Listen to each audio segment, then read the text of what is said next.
July 25th, 1944, 9:38 a.m., Normandy. Lieutenant General Fritz Bayerlein, commander of the elite Panzer Lehr Division, stands in his command bunker watching the clock. 6 weeks of continuous fighting since the Allied landings. His division, the Wehrmacht's finest training tank division, still holds its positions. American artillery has just fallen silent. After weeks of constant harassing fire, silence.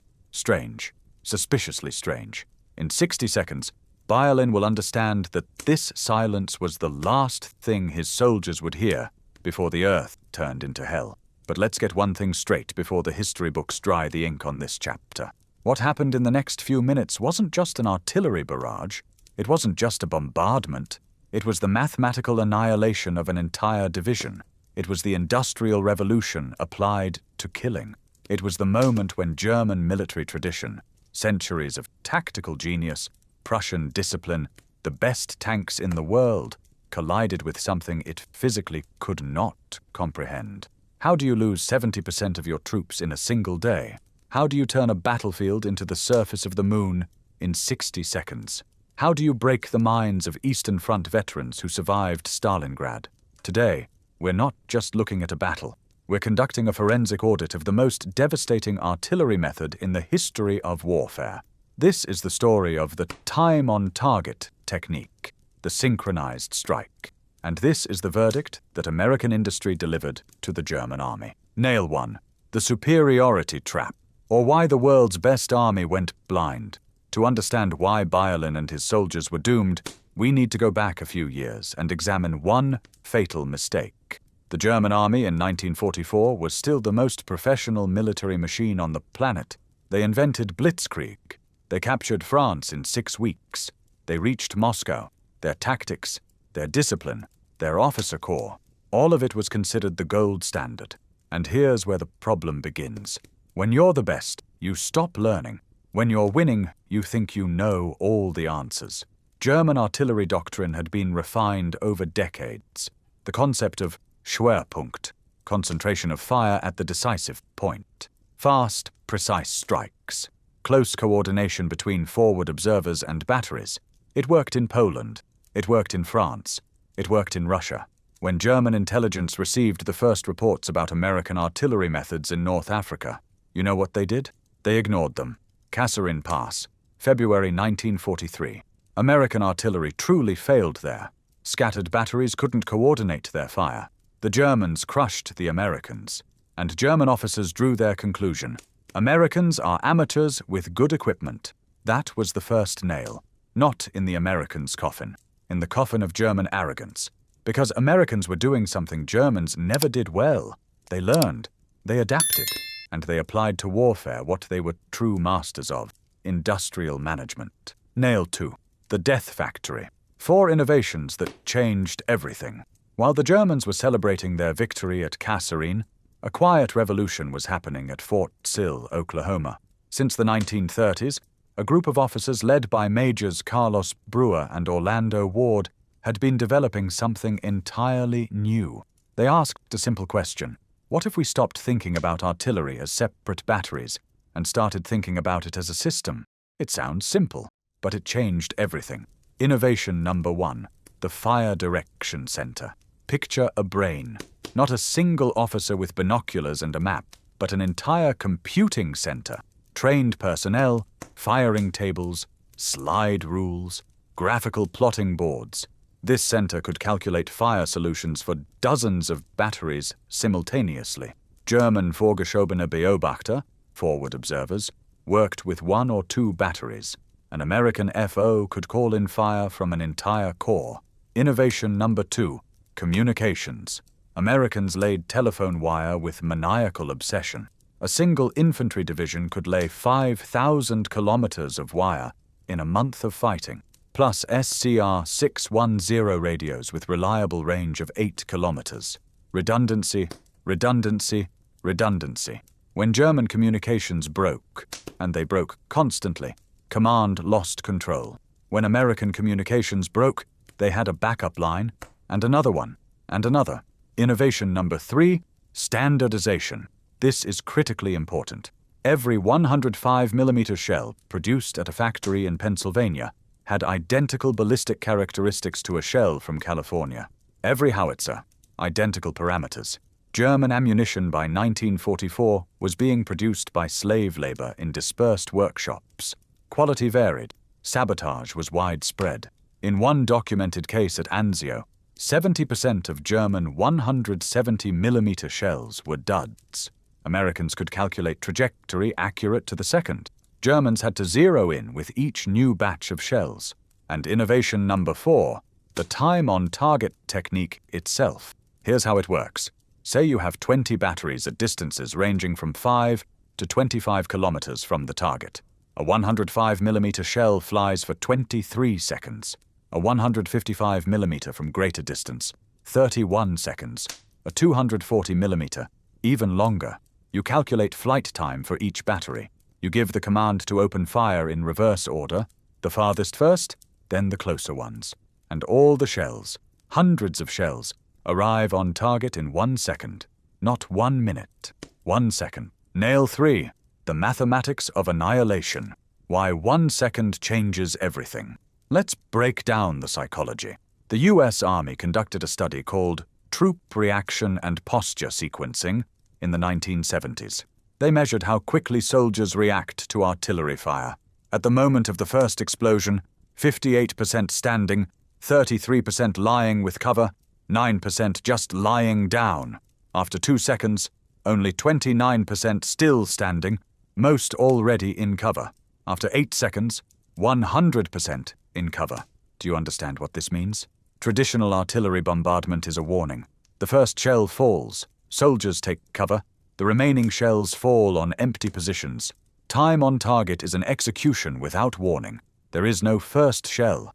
There are only all the shells simultaneously. When 58% of your soldiers are still standing at full height, casualties from traditional bombardment drop by 66% after the first few seconds. With TOT, there's nothing to drop. All casualties occur in the first second. Nail 4. Operation Cobra, the day the Earth became the Moon. July 25, 1944. General Omar Bradley concentrated the largest artillery grouping the American Army had ever assembled in Europe. 1,100 guns, from 105mm howitzers to 240mm monsters. 522 guns from 7th and 8th Corps alone. 170,000 shells allocated for the operation. 140,000 for 7th Corps, 27,000 for 8th. The target, a rectangle 6.5 kilometers wide and 2.3 kilometers deep south of the Saint-Lô-Perrier Road. Inside this rectangle, Panzer Lehr Division and elements of the 5th Parachute Division. Approximately 5,000 soldiers in fortified positions. First comes carpet bombing. 1,500 heavy bombers, B-7s and B-20s, drop 3,300 tons of bombs, 60,000 incendiary bombs on 12 square kilometers, 5,000 bombs per square kilometer, and then the artillery. At 9:38, TOT. Here's how Bayerlein himself described it. The bombers came like on a conveyor belt. Bomb carpets fell back and forth.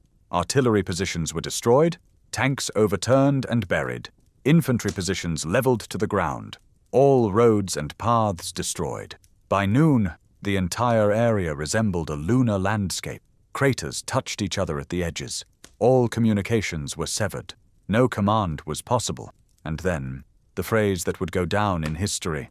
The shock effect on the troops was indescribable. Several of my men went insane and ran around in the open until they were cut down by shrapnel. More than 70% of my troops were either killed, wounded, driven mad, or shell-shocked.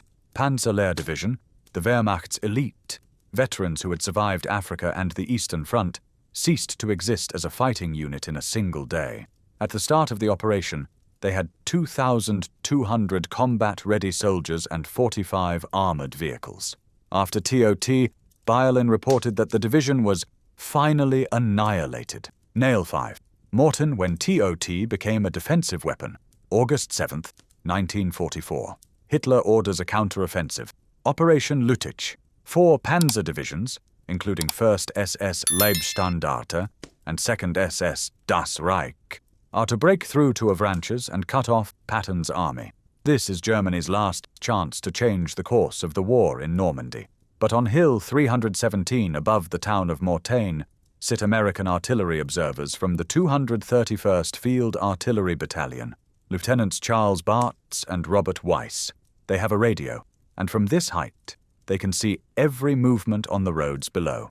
When German columns begin moving, the observers call in TOT. The 2nd Infantry Division executes up to 20 TOT missions per night. 7 artillery battalions unleash coordinated fire on pre-registered coordinates. Each mission, instant devastation on assembly areas, approach routes, and command posts. German survivors described it as solid walls of red-hot steel. By dawn, the offensive had stopped. Field Marshal von Kluge reported to Hitler that continuing the attack was impossible against such artillery superiority.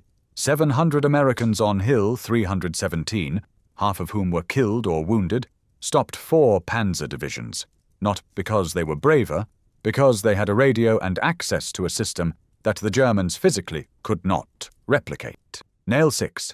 The Falaise Pocket Corridor of Death, August 1944. After the failure of Operation Lüttich, German forces find themselves trapped. The Allies tighten the ring around Falaise, the only path of retreat, a narrow corridor near the town of Falaise. American observers are already there, on every hill, at every road. August 17th. Documented TOT missions on the Falaise-Argentan road at 30-minute intervals throughout daylight hours. Each mission, 10 to 15 batteries. General Hans Eberbach, commanding the remnants of Panzer Group West, reports, "The curtain of fire was so dense that it was impossible to bring up reserves or evacuate the wounded. Moving vehicles meant suicide. The road through Falaise became known as the Corridor of Death. Wrecked vehicles, dead horses, abandoned equipment created traffic jams that slowed movement and made the following columns even more vulnerable to TOT strikes. By August 21st, when the pocket closed, 50,000 German soldiers captured, 10,000 killed, artillery, the main cause of casualties." Nail 7. The Ardennes. When the money ran out, December 1944, the Ardennes offensive, Hitler's last gamble. The Germans achieved tactical surprise. They broke through the front. It seemed history might turn, but now the Americans had a new weapon, the proximity fuse, the VT fuse. 22 million of these fuses were produced during the war. They allowed shells to explode at optimal height above ground, 6 to 15 meters, creating a deadly rain of shrapnel that no foxhole or trench could protect against. When VT shells were included in TOT salvos, lethality increased dramatically. On December 19th near Dinant, the 2nd SS Panzer Division was caught by emergency TOT. 8 battalions calculated fire solutions in 4 minutes. The leading battalion of the column was destroyed in 60 seconds. General Patton later wrote, "The new shell with the funny fuse decided the Battle of Belgium. We caught a German battalion crossing the Sauer River and practically annihilated 702 men. German soldiers began refusing to leave bunkers during artillery barrages, not from cowardice, from rational calculation. The chances of surviving TOT with VT fuses were virtually zero." Nail 8. Systemic failure. Why the Germans couldn't respond. Here's what German officers gradually realized. Time on target wasn't a tactical innovation. It was a manifestation of American industrial and organizational power applied to warfare. They understood the mathematics. They could calculate flight times, but they lacked everything else. Standardized ammunition. Their shells were unpredictable. Reliable communications. Their radio networks were constantly intercepted and jammed. Trained personnel. Americans trained more fire direction specialists in 3 years than Germany had in decades. Industrial base. American factories produced millions of shells per month. German ones couldn't meet even current needs. The largest German attempt at coordinated fire during Operation Nordwind in January 1945 involved 8 batteries. The spread in shell arrival time was 12 seconds, the American standard, plus or minus 3 seconds. This isn't a difference in technique, it's a difference in systems. Nail 9. Psychological collapse. When it's not the body that breaks, but the mind, German medical services documented unprecedented levels of what they called artillery trauma. Veterans who had endured hour-long Soviet barrages on the Eastern Front broke after 30-second TOT bombardments. Why? The instantaneousness removed all the psychological coping mechanisms that soldiers had developed over years of war. With traditional bombardment, there's a pattern, a build-up, a rhythm. A soldier can anticipate, prepare, find cover. His brain has time to switch into survival mode. With TOT, there's no build-up, no rhythm, no warning. There's only an instant transition from silence to hell. German field hospitals reported unique symptoms in soldiers who had survived multiple TOT barrages. Paralysis triggered by sudden sounds, inability to process multiple stimuli, deep fear of synchronicity itself. Unlike traditional shell shock, which could pass after rest, these symptoms persisted even after evacuation to the rear. Nail 10. The war conveyor. Final audit, let's sum it up. Here's what actually defeated the German army in Western Europe. Not superiority in courage, German soldiers were no less brave. Not superiority in tactics, German tactics had been refined over decades. Not superiority in equipment, German tanks were in many ways superior to American ones. A system won, a system that could produce millions of identical shells, train thousands of specialists to uniform standards, link hundreds of batteries into a single network, calculate thousands of fire solutions in real time, deliver tons of ammunition daily from Normandy beaches to firing positions. This isn't war in the traditional sense. It's an industrial process. It's a conveyor belt where target data goes in and guaranteed destruction comes out. The Germans lost not because their soldiers were worse. They lost because they tried to defeat a system with men. The verdict, the thunder that fell on German positions in 1944-45, announced the dawn of a new era of warfare, an era where victory belongs to whoever best organizes industrial power to solve military problems, where coordination matters more than courage, where systems defeat soldiers, where mathematical precision is stronger than military tradition. Fritz Bayerlein, standing in his bunker on the morning of July 25, 1944, witnessed the birth of this era. His division, the Wehrmacht's elite, became the first victim of the new war, not the last. Every modern artillery system, every coordinated military operation, every network-centric approach to warfare, all of it grows from that synchronized thunder the Americans unleashed on Normandy 80 years ago. German soldiers learned the truth under the instant, crushing thunder of American industrial war.